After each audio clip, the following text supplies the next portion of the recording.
What's up, guys? This is Eric from Gun Gamers, and today I'm coming at you with a game design and airsoft rules discussion video. Before I get into it though, I do real quick want to give a shout out to Airsoft in Canada on Facebook specifically and their website. There will be links to that in the description, and this is the organization that is attempting to save airsoft in Canada. If you don't know, in October, there is a referendum coming up for Bill C-21 that would potentially literally ban airsoft in Canada. I have made a video on this before, which I'll also link in the description, but I'm going to drive you to the resources from them, from my previous video, and I'm going to put those links in the description. If you're Canadian, or if you're in some kind of position to help, be sure to click those and do what you can to save airsoft in Canada. Now, with that plug out of the way, let's go ahead and get into the discussion of today's video.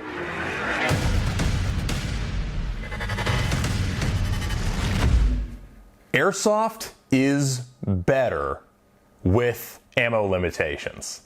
This is a hot take of mine that I've been saying as we've been promoting Gun Gamers Productions. It's something that I say when I explain why I like Milsim West so much. It's something that I explain as part of the appeal of Omega Productions.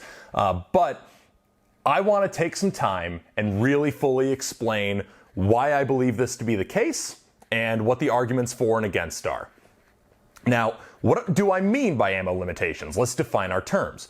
My ideal form of ammo limitations, personally, is issued in-game ammo or lootable in-game ammo or just in-game ammo in general. I much prefer that to the free-for-all of everybody bringing their own ammo when it comes to creating a curated, designed airsoft gaming experience. And the reason for that is because it puts everybody on the same playing field. That's one of the main reasons that you see a lot of games try to push different ammo limitations, whether that be issued in-game ammo or whether that be just limited magazines.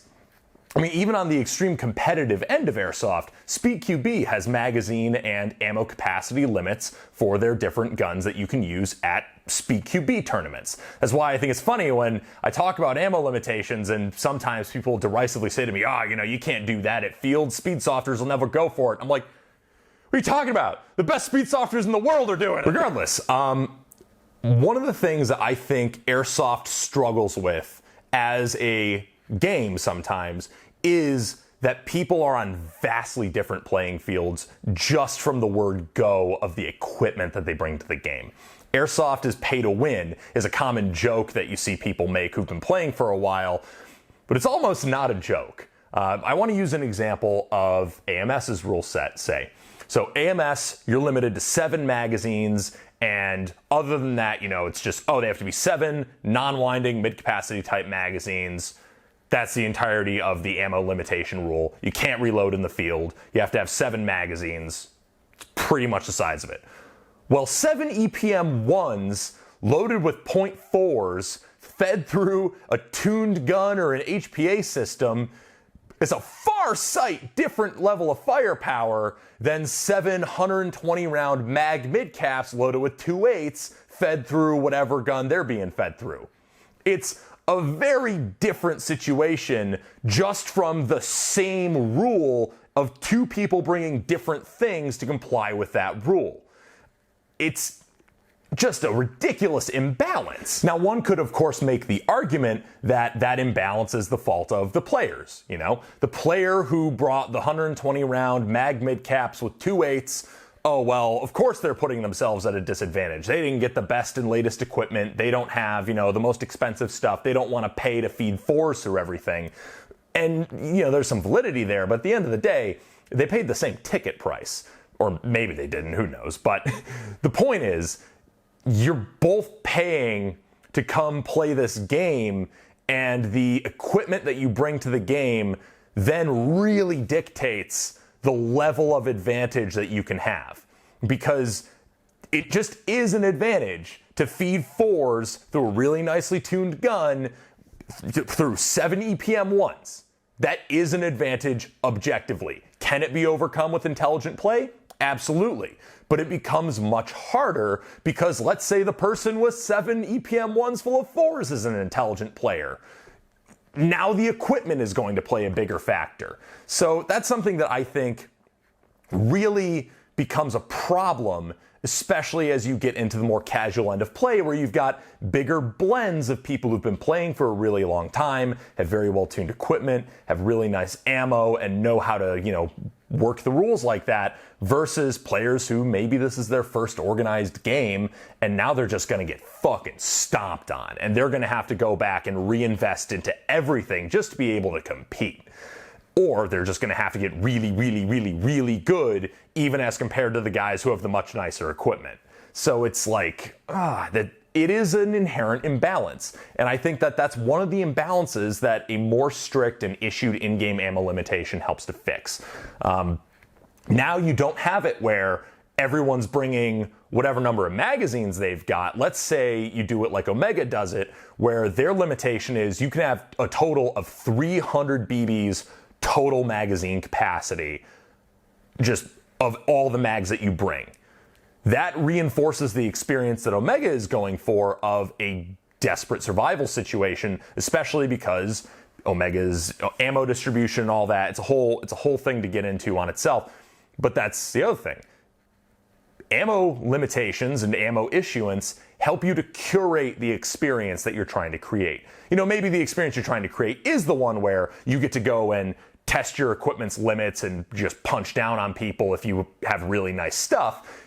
If that's the experience you want to create, that's fine. I'm not telling everybody how to run every game. This is not necessarily a one-size-fits-all solution, but I think from an objective game design standpoint, you get better balance and you get better curation by having those limitations. The other thing too is when you have issued ammo versus just, bring whatever you bring or bring within a certain number of mags or whatever, issued ammo gives a chain of command much more teeth. That's where you see people have to answer to Milsim West Cadre. People have to come to our platoon leaders at Gun Gamers Productions games. People have to go and talk to somebody who is in a position of authority in order to get more ammo, and that helps with player accountability, that helps with knowing what's going on, that helps with awareness of the battle space. But I do think there is a lot more nuance and depth to games where you have to think about how long am I going to be gone? How much ammo can I bring with me? How much ammo can command give me? What's our ballistic playing field? What's the ballistic capability of the enemy players? They probably know it, at least somewhat, because theoretically what BBs everybody has access to. And it creates more strategic thinking. Whereas, you just go to a game where it's just like, all right, well, I know that I have 50 foot more range than most other people on this field because I'm shooting 4 6s out of my HPA that was chronoed with 3 2s, and whatever, game's easy now. I think it removes some challenge, to be honest. That's one of the things I like about having to manage ammo, is it's a challenge and it makes you think about shooting. When I'm playing a light machine gunner at Milsim West, I still try to be, generous with ammo because that's the job of a light machine gunner. But in the back of my mind is, okay, where do I need to distribute fire? Because I only have this many BBs. I'm not quite certain when my next resupply is going to be. And it creates a more intense form of the game, ironically, even as you might be shooting. One of the other things I find that it emphasizes is movement. Player movement increases a lot when you have to worry that much more about positioning, about ammo management, and all that kind of stuff, because airsoft combat largely, we've all been to that open play, right? Airsoft combat largely becomes two sides plunk themselves down behind whatever cover's available and trade fire until enough people are dead that one side can move up. And it can be fucking boring when everybody has way too much ammo, because then you just get people sitting at the edge of engagement range, just trying to walk BBs in on everybody who's just like peeking out. And it takes BBs a while to reach people. So then you wind up having everybody just pissing at each other at the edge of airsoft engagement range. And that's not very fun, in my opinion. It becomes tedious.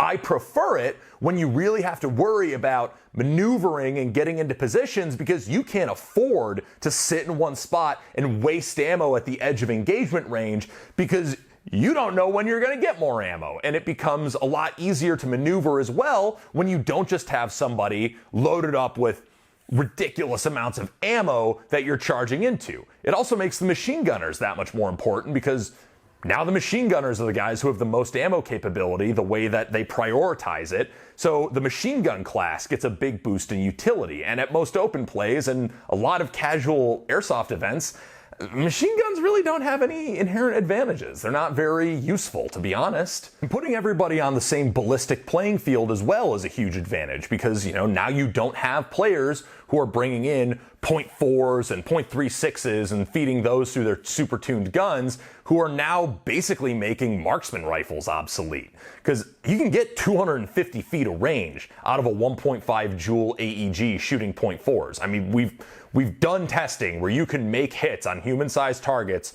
at 250 feet, possibly further with .4s, with a good, well-tuned hop-up and good ammo. That's easy.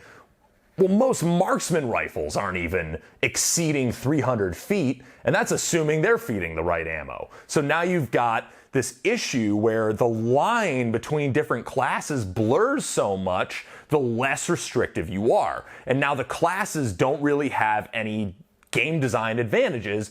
It just becomes, oh, well, that's your play style, that's how you want to play, but it may or may not actually be that relevant or have that many advantages or disadvantages comparatively.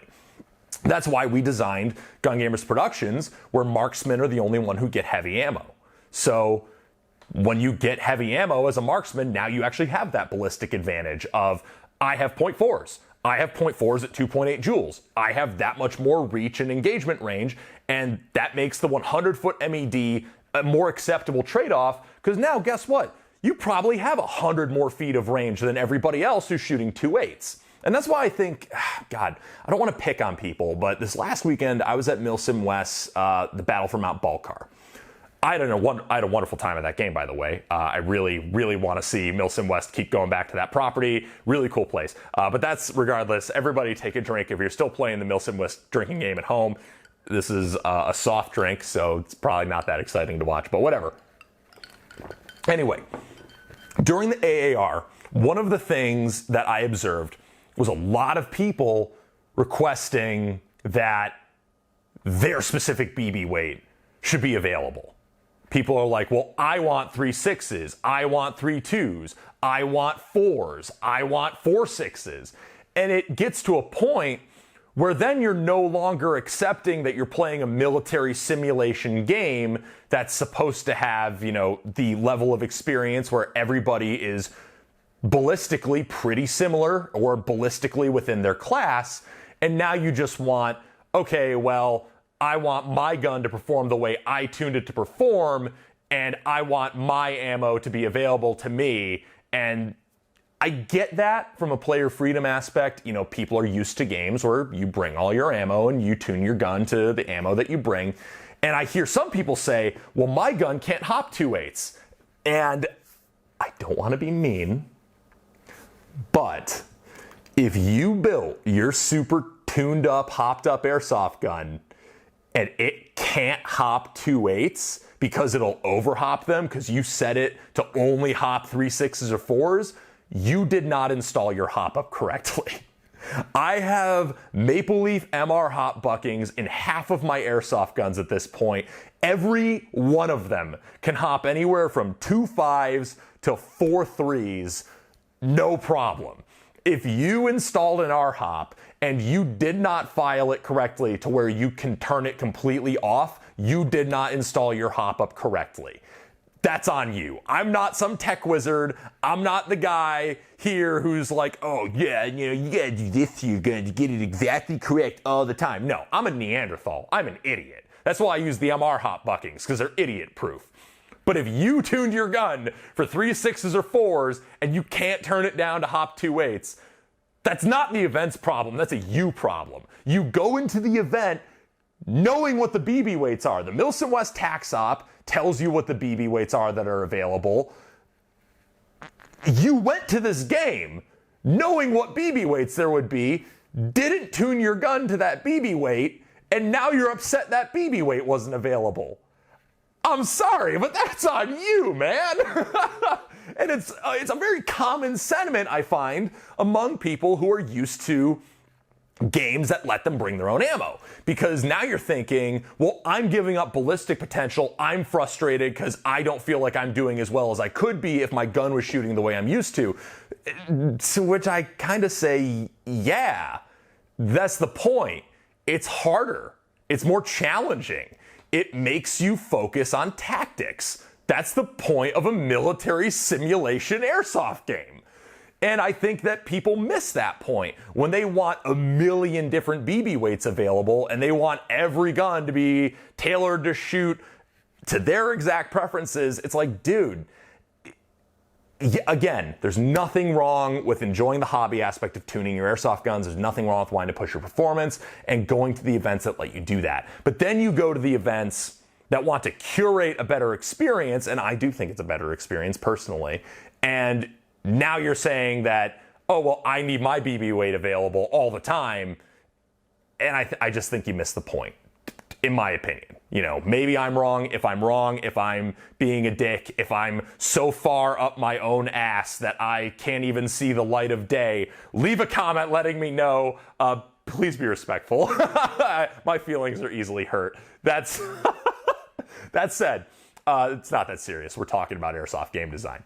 But I enjoy, personally, the idea of creating a more tactically focused game, as I've mentioned, by putting everybody on an even playing field. I do think that that creates a different level of skill being the only determination of an outcome rather than gun performance. Now, this does introduce a couple of counterpoints to my points. Number one, logistics.